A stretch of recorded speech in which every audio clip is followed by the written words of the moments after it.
waaqayyo mana na baasee nan qaanessu jedha ofum keessan irrattu. Jecha kana sirriitti dubbadhaa. Waaqayyo mana nama baasee jennaan, waaqayyo mana nama fuudhee ba'ee jennaan, waaqa nama gatu miti, waaqa nama dhiisu miti, waaqa namarra darbu miti. Yeroo hundumaa waaqayyo mana nama baasee waaqa nama gatu miti. Namoonni tokko tokko waaqni gaafa manaa baasu waan isaan dhiisutti fakkaata malee waaqa isaan dhiisu miti, waaqa isaan gatu miti. Akkamitti dhiisee si bira deebi'u? Akkamitti siin bakkeetti gatee si bira deebi'an deebi'u waaqayyo. Haleluuyaa. Namni si bira deebi'uu danda'a. Firri si bira deebi'uu danda'a. Namoonni biraa si bira deebi'uu danda'u. Waaqayyo garuu si gatee si biraan deebi'u. Har'a nan argaa lafa onaatti lafa mijannetti lafa omtuu hin jirretti waaqni nama faana ta'utu jira. Waaqni nama gargaarutu jira. Waaqni nama dhaabbatuuf jira. Ulfinni guddaan waaqayyoodhaaf haa ta'u. Waaqni si gatee si biraan deebi'u kan jedhu irratti sagalee waaqayyoo nan dubbadha. Namoonni baay'een namaan hin gatamu, qabeenyaan hin gatamu, beekumsaan hin gatamu, uffannaa uffataniin hin gatamu, sadarkaa keessa jiraniin hin gatamu. Namoonni waan baay'eedhaan kan isaan gatamanii waaqayyotu isaan gata miti. Namatu isaan gata, haalatu isaan gata, firatu isaan gata. Waan isaan ijarra kaawwatanitti isaan gata malee waaqni gooftaan keenya Yesuus Kiristoos waaqa nama gatu miti. Seera uumamaa boqonnaa 21:8 irraa kaafnee gaafa ilaallu iddoo kanatti waa'ee Aggaariin ilaalla. Kutaan kun baay'ee na dhiba. Namoonni namaan gatamanii waaqaan yaadataman, namoonni namaan dhiifamanii waaqaan yeroon dhufeef namoota baay'ee macaafni qulqulluu hin kaasa. Garuu wanti guddaan ani isiniin jedhu waan isin faana ta'e taanaan, waan isin faana jira taanaan haalaan gatamuudhaaf hin boo'in, namaan gatamuuf hin boo'in, firaan gatamuuf hin boo'in, obbolaan gatamuuf hin boo'in. Haala keessa jirtutti gatamuu keetiif hin boo'in. Waan isin ganne haleluuyaa. Maaloo dubbadhaa isin ofirratti waaqayyo nan ganneedha. Waan gatee si biraa deebi'u waaqa keenya miti. Haleluuyaa. Inni lafa rakkinaatti nama faana ta'uu beeku. Inni iddoo dhiphinaatti nama faana ta'uu beeku. Inni lafa abdii kutanitti, lafa namatti dukkanaa'etti, lafa bitaa namatti galitti nama faana ta'uu beeku. Waaqayyo sin dhiifne sin jechaadha. Sin ganne sin jechaadha. Si duukaan jira sin jechaadha. Si gargaaraan jira sin jechaadha. Galanni isaa haa ta'u. Haleluuyaa. Kanaaf iddoo kanatti macaafni qulqulluu kan inni dubbatu Abrahaam Aggaariin gateera. Saaraan Abrahaamin gatteetti. Maatii firoottan ishee keessaa immoo baateetu kan nama dhibu keessaa qomoo hormaati Aggaar jechuudha. Warra Gibxii keessaa baate. Warra Gibxii jechuun immoo Israa'eloota biratti iddoo hin qabani. Israa'elonnis warra Gibxii biratti iddoo hin qabani. Jarri kuni kan nama dhibu Aggaar qomoo warra Gibxii kana keessaa baateetu mana nama waaqayyo Abrahaamitti hojjettu taate galte. Abrahaamin gargaaraa turte. Abrahaamin dhaabachaa turte. Abrahaamin fiigaa turte. Abrahaam lafa itti ergachuu qabu hundumaatti Aggaariin ergateera. Ani waa tokko kan naa galu Aggaar yeroo humna qabdu, yeroo dandeettii wanta ittiin hundumaa qabdu mana Abrahaamitti hojii guddaa hojjechaa otoo jirtu haa ta'uyyuu malee Abrahaam ishirraa dhala godhate gaafa jedhu bifa geeddarachuutti kaateedha. Aggaaris bifa jijjiirratte, fuula jijjiirratte nama addaa taate gaafa jirtu. Ilaala hormadha. Warra qomoo waaqayyo miti. Warra waaqayyo yaadarraa qabu miti. Ishiin garuu waaqayyoon gara ishii akka dhufu hin beekne waa takkan sinitti himan. Ora la sekia jelto seano ho wela ba sekia rele behene meya. Namoonni baay'een gaafa gatamtan hin gaddina, gaafa gatamtan hin boo'ina, gaafa gatamtan abdiin kutina, gaafa gatamtan garatti hin goruu wallaaleen jedhina. Waaqa harka ol qaba, waaqa laalaa gara isaa dhaggeeffadhaa dhufee lafaa sin kaasa ameen jedha. Haleluuyaa. Yesuus Kiristoos geetaan. Namni nama qaba jedhee yoo dhaadate guyyaa namni gatee deebi'u qaba. Namni fira qaba jedhee yoo dhaadate guyyaa firri gatee deebi'u qaba. Namni beekumsa qaba jedhee yoo dhaadate guyyaa gatamuu qaba. Namni qabeenya qaba yoo jedhe guyyaa gatamuu qaba. Warri waaqayyoon qaban garuu gatamanii ameen jettu kana. Eenyumti isaan dhiisuu hin danda'u, eenyumti isaan gatuu hin danda'u. Obboloota koo hafuuraa waan tokko sinitti hima, waan dhiiga nama kana ergaa natti hima. Sin hin ganne siniin jedha, sin duukaan jira siniin jedha, sinan gargaara siniin jedha, harkan sin qaba siniin jedha. Haleluuyaa. Namoonni baay'een caba namaa himattu miti. Dhiisa gata bira darba urgufaa waan inni nu faana jiru hin caala. Haleluuyaa. Gooftaaf galanni guddaan haa ta'u. Kanaaf Aggaariin manaa fuudhee ba'eet Abrahaam Bersheebaa ga'ee biraa deebi'e.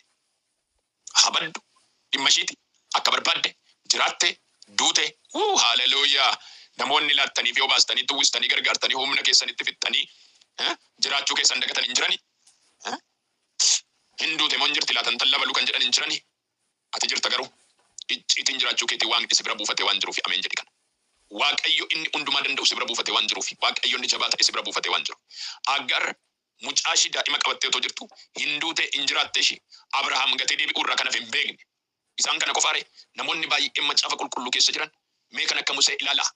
Museen gaafa mootiin Fari'oon dhiirota hundumaa qalu haati lagatti geessite gannaan waaqni laga wajjin jira. Haleluuyaa. Mucaan ji'a 3 amantiidhaan leelee keessa dhokfamee ukkaanfamee akkamitti hin du'u.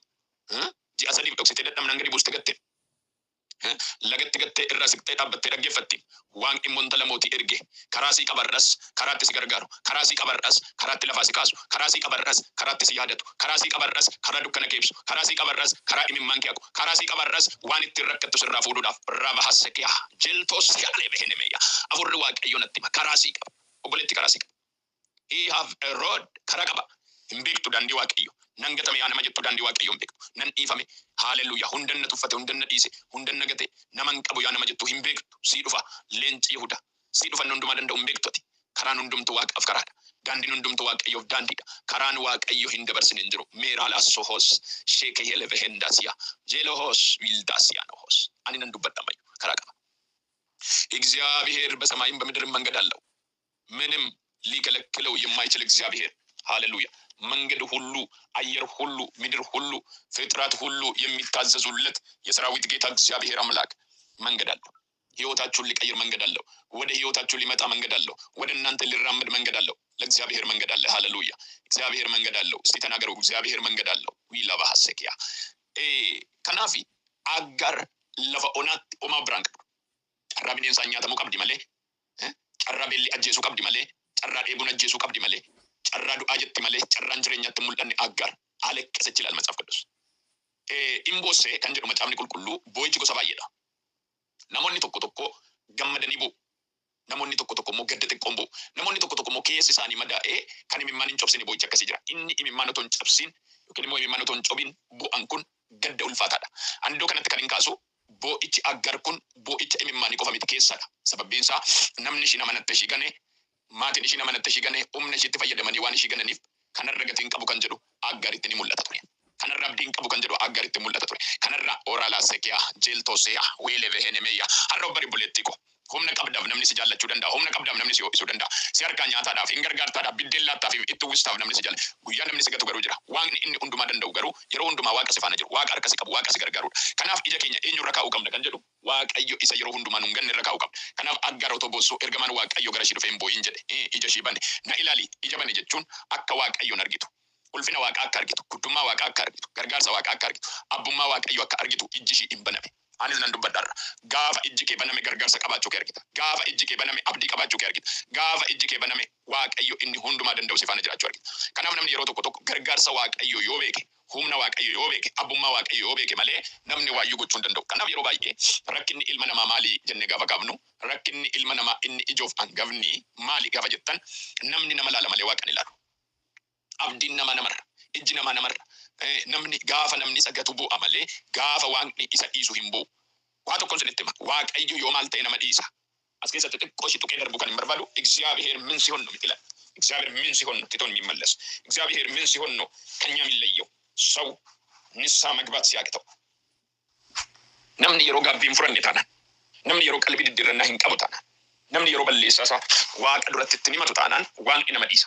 Namoonni tokko tokko Waaqni nama hin dhiisu namoonni jedhan jiru. Waaqni nama dhiisa. Garuu Waaqni maal barbaadaa yoo jettan araara gochuu keenya yookiin immoo fuula Waaqayyotti araara barbaaduu keenya barbaada. Waa tokkoon sinitti hima. Abbaan ilma isaaf garaa kan laafu yoo ilmi dhiifama jedhedha.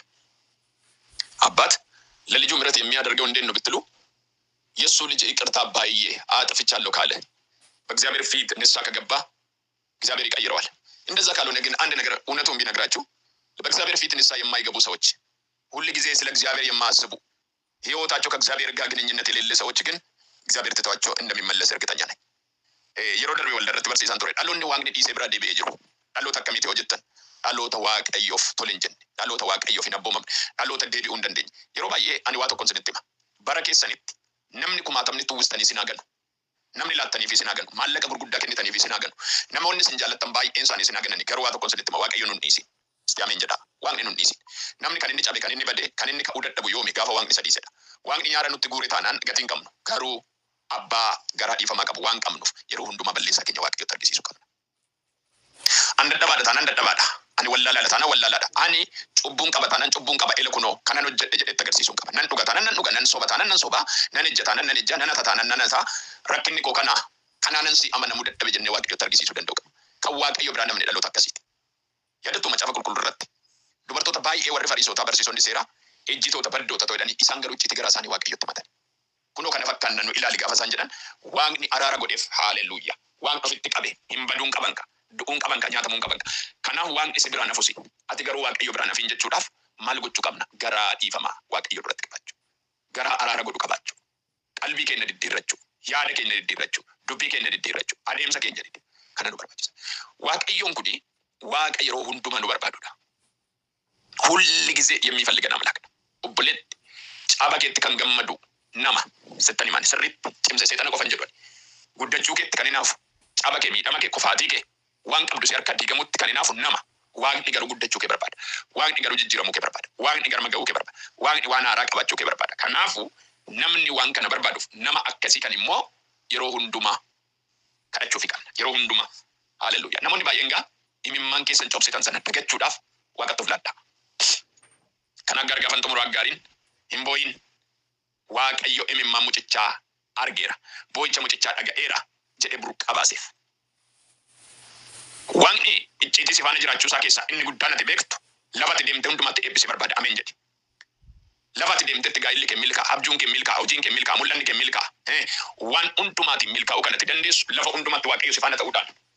Qabeenya qabaachuun miti, dandeetti qabaachuun miti, humna qabaachuun miti. Waaqayyoon qabda taanaan lafa hundumatti milkaa'insi kee ariifataadha. Aggaar ija ishii gaafa bannu burqaa argite. Waaqni burqaa iddoo biraa geessiseetu iddootti jijjiire lafuma ishiin jirtutu burqe. Idduma ishiin irra jirtu, idduma ishiin irra teessee boossutu burqe.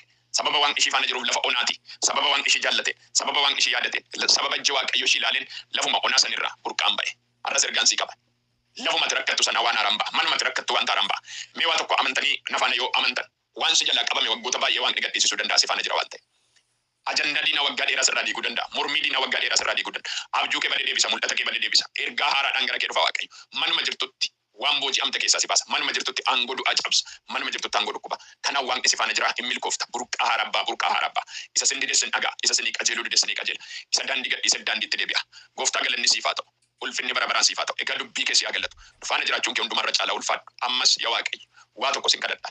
Bara jiraannutti adeemsa keenyatti sochii keenyatti tarkaanfii keenyatti gara sochoonu hundumatti harki keenya faana haa ta'u. Cubbuu keenya yakka keenya hundumaan nuudhisi. Nutti araarame nu wajjin ta'e. Araarri keenya biraan hafe. Egaa ijoollota kana yaa waaqayyo. Waan isaan itti miidhaman, waan isaan itti boo'an, waan isaan abdiitti kutatan hundumaa harki keessaa naa gargaaru. Harki keessaa wajjin haa ta'u. Abjuun isaanii galmaa ta'u. Ergaa diinaa kamurraa diigi kan dhukkubsatan haa fayyan. Hidhaan diinaa kamurraa haa garagalu. Harka keetii wajjin ta'e. Ulfaadhu yaa waaqe. Kabajan yaa waaqe. Ililleen oqubaan bara baraa siif haa ta'u jedhee dubbadheera maqaa Yesuusiin.